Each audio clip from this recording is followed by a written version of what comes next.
Rick Helps Real Estate Show, where after a while, the little voice in your head says, why am I watching this?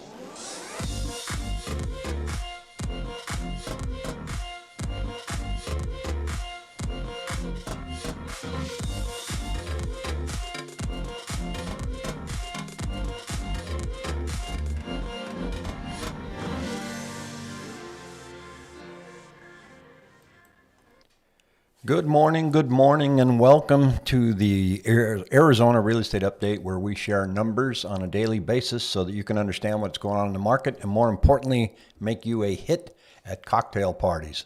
Had a viewer comment yesterday, man, why the long intro? And I get it. Excuse me.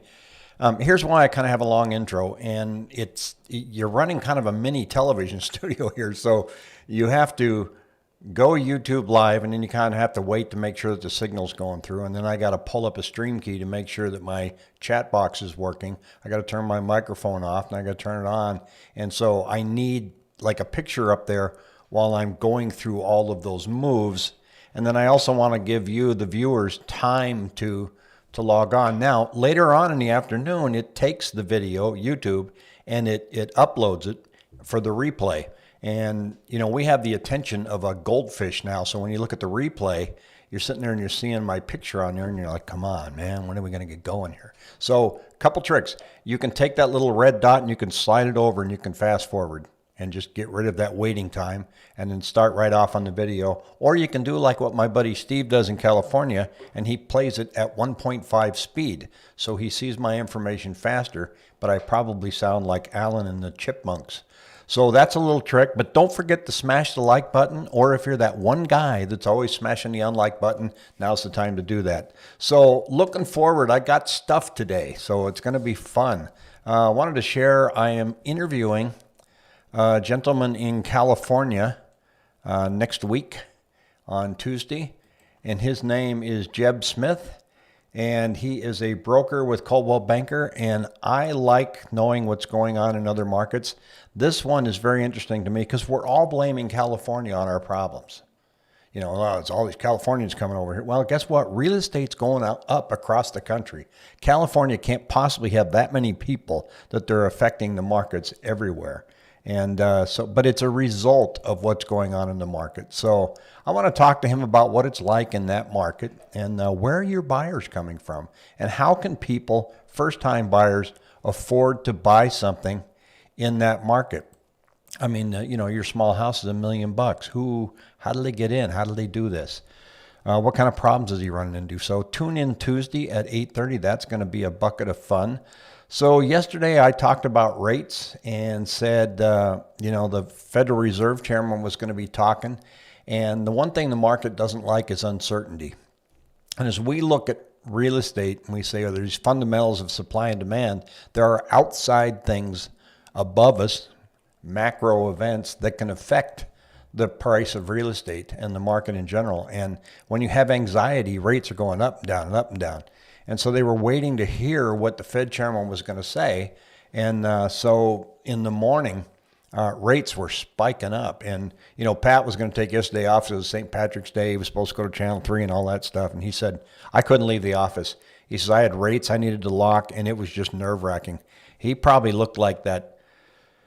Oh, who was that basketball coach in Nevada that always had a towel in his mouth and he was always stressed out? I never understood the towel. The texture had to be terrible. I'm giving him a big stick of pepperoni or something, but he would just be sweating. And that's probably what Pat was like yesterday. Now, as soon as the Fed chairman started talking and started, you know, reiterating that the inflation is temporary and that he's going to be watching it, and he explained why it's going to run higher now and why it's a temporary aberration, and that they'll be watching the numbers in the next year to see if inflation starts to tamp down like he expects. Then the bond market started going the other way. It started going up. So people got a little more comforted by it. They're still skeptical, but the traders are the ones that influence the interest rate more, not more, but just as much as the Fed.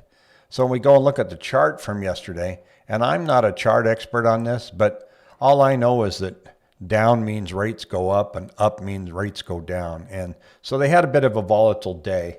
If I look at the one day yesterday, Well, that's 1 day today. So let's just look at the 5-day. Boom, boom, boom, boom, crash. Rates went way up in the morning, and then they kind of started to recover. So, but inside of this, in the bond market and rates and stuff, when I say that rates went up, what happens is the fees go up. So it doesn't automatically hit that interest rate that you're trying to get for your mortgage, but it does affect the fees. And so pretty volatile day out there. But it looks like it's calming down now. So we can expect things to hang in there for a while. So nothing too urgent. And I'm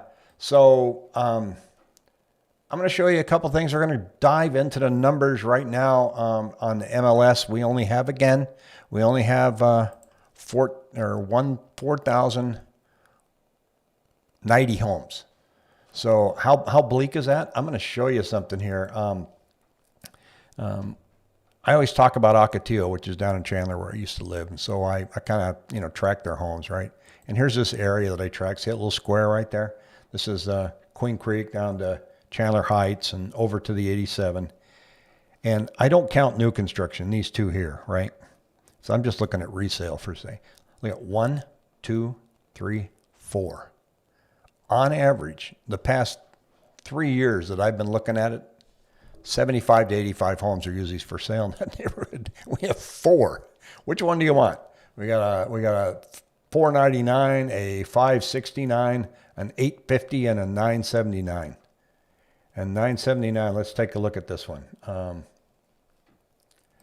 First thing that jumps out at me is these look like cell phone photos.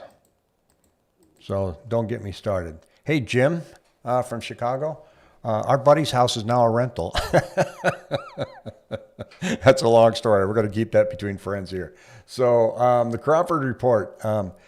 Here we are. They said, despite the Cromford Market Index topping out, the level of competitive bidding for the few available homes, 4 of them, is pushing other measures into record territory. The average percentage of list price achieved across all areas and types is 99.98. It's almost 100%. As of today, the highest we have ever recorded, and end up from 99% this time last month. Now, it's interesting what they note here too, and I believe them. They go, the measure would be higher still if agents did not artificially change their list price after the contract is accepted. Presumably because they're worried about appraisal, some agents increase the list price to match the contract price after the offer is accepted. This is unlikely to fool even the most experienced appraiser. Most appraisers are members of the MLS and therefore have access to the listing history. So they change the list price.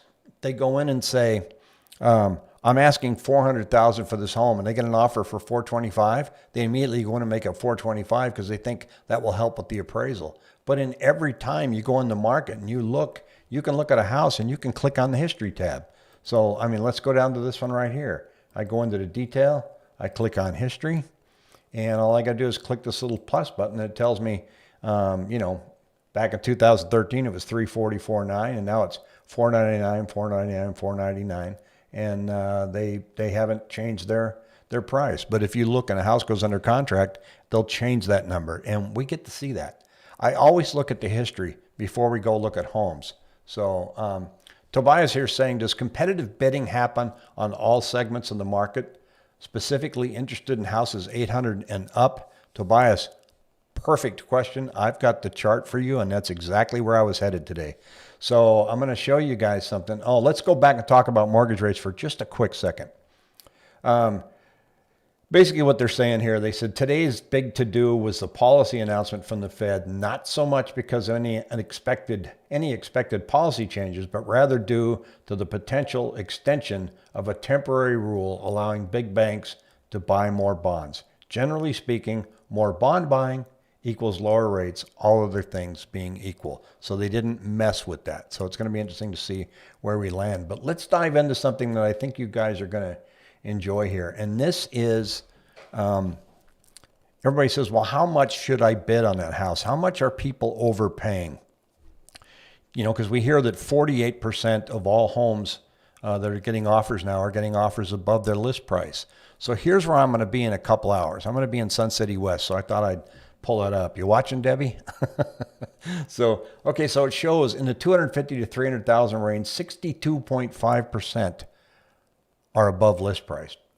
Between 300 and 400,000, 48%.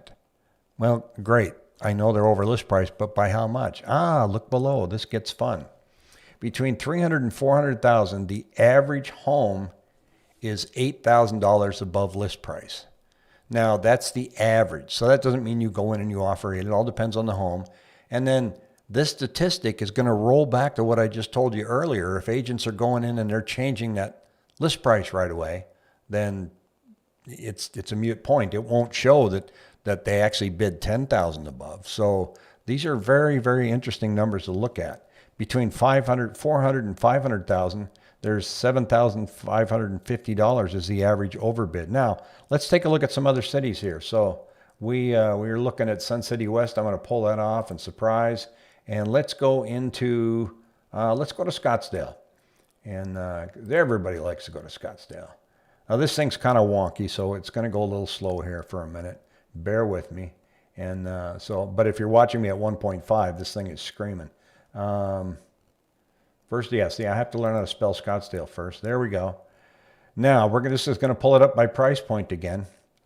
And it also includes any foreclosures or HUD or REO, and there aren't any of those. So we're not going to be able to see any of that data. Come on, you can load. You can do it. See that little circle? This probably wouldn't do it if I wasn't live on YouTube. But it's killing me here. Come on, come on. Okay, I'm going to reload this. Bear with me. Talk amongst yourselves. Let's see. I'm going to go take the all button off. Go back down to Scottsdale. Let's see. I'll spell it right this time. Right there. Come on, you can do it. You can do it. Let's look. Yay, we're there. Okay. Thank you, everybody, for your patience. Actually, none of you dropped off when I did that. I'm impressed. Okay, so let's go down, Tobias. Let me look at the numbers here. So we have between 800 and 900,000. It says the average bid is 20,000 over list. That doesn't surprise me at all. So the average bid 600 to 700,000 is 20,000. Between 500 and 600,000, it's 15,000. So in that price range of above 800,000, 40% of the homes are having higher prices offered to them. So that's the craziness of this market right now. Now, if you get down to you're selling a home at 500 to 600,000, that's 45% of the homes are getting above asking price, and that amount is about $15,000. Remember, that's an average. So that may mean that there's kind of a crummy house in there that only, got list price, and another one got 30,000 above. So we really don't know, but I think this gives you a general idea of what's going out there. Now, we looked at Chandler, right? We looked at the fact that one neighborhood only had 4 homes. Holy Toledo. Let's see what's going on in their bidding. Because yesterday we looked at that chart that showed hot, hotter, frenzied. And what was the last word that we saw? Insanity. Well, the East Valley is full of markets that are fall into that category of insanity. And here's one right here. So 900,000 to $1 million, the average overbid price is $46,000. 700, 800 down there is $31,000. Now, between 300 and 400,000, it says 16,000. That's out of 93 homes that were sold that month. So it's now you know kind of where you can stand, and when you're trying to get out there and buy a house, that going in at list price is probably folly at this time, as much as I hate to say it. But if interest rates start to creep up towards the end of the year, these dynamics could change, and they won't change overnight. We're still, according to the Cromford report, we're still seeing a dip in buyer traffic. But in my 7-day moving average, I'm not seeing it yet. I'm seeing 4,100 homes come on, 4,100 go under contract, and that part is not changing. So that has to change before we see anything. I don't see a crash. I've said that over and over again. But you know what? A normal market will return. We always manage to go back to the means at one point. It's just impossible for us to say when. So we will see improvement, but I don't know when that's going to be.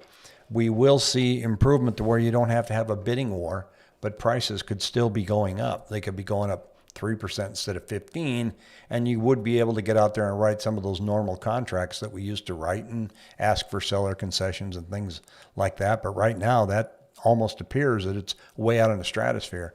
And whenever we're dealing in this kind of a market, we always think it's going to be this way forever, or we think it's going to implode and end miserably. None of us ever think, well, this might normally work its way out. So we're just going to continue to watch it. And that's why I want to keep you abreast of these numbers on a daily basis so I can see if anything pops. But 1 week doesn't make a trend. But sometimes a number will show up either in the mortgage rates or in the volatility and the amount of inventory that we have on the market. Now, the market is very nervous about rates, and they're very nervous about when the Fed is going to pull back and stop their buying of bonds and treasuries. And they can only do that so long. Some people call it money printing. And the money printing that's going on is eventually going to have to stop. And Chairman Powell said, we're going to give you plenty of notice when we intend to pull back. Well, look, if he tells us today that they're going to pull back on their buying in 2022, the market's going to react today, and you're going to see interest rates scream up. So he's got to make that very gentle dance, and he's got to make that dance that says, how do I tell people we're backing off without having them get all pissed off? They're going to be selling bonds like there's no tomorrow. So Tobias says, have you noticed a decline in banks approving jumbo loans? No. The only thing we've seen is banks, FHA has kind of put some clamps down on second homes for some reason last week. Second homes and vacation homes. So they're tightening down on there, which means they've seen some data that concerns them. So they told lenders, tighten up your standards in that market. But we have not seen a decline in banks approving jumbo loans. If you're a private business owner, there's a lot of hoops to jump through, like 2 years of bank statements in some cases, proving how much money you make, and that's getting easier. I know when the forbearance first hit that there was a lot of concerns that they weren't handling it right and you were going to ruin your credit, and they finally got that straightened out. But there is not a lot of tightening going on in lending as sometimes the news will tell you that there is. So, if you're tight with the lender, call them and ask them and say, what are you seeing? And they were probably out drinking heavily last night because their morning started out pretty scary and then it leveled out. So it's a job I wouldn't want. So, because you're there and you're like, I got to call them and tell them I couldn't lock today. That would be very stressful for me. It's stressful enough to do this live stream and hope it shows up. So, so let's watch it. Tomorrow we'll take a look at a couple more numbers. Friday we have our lending update with Pat. And do me a favor, subscribe and like, and that tells YouTube to put this in front of other people. In the meantime, have a fabulous Tuesday. Is it Tuesday? Wednesday? Thursday.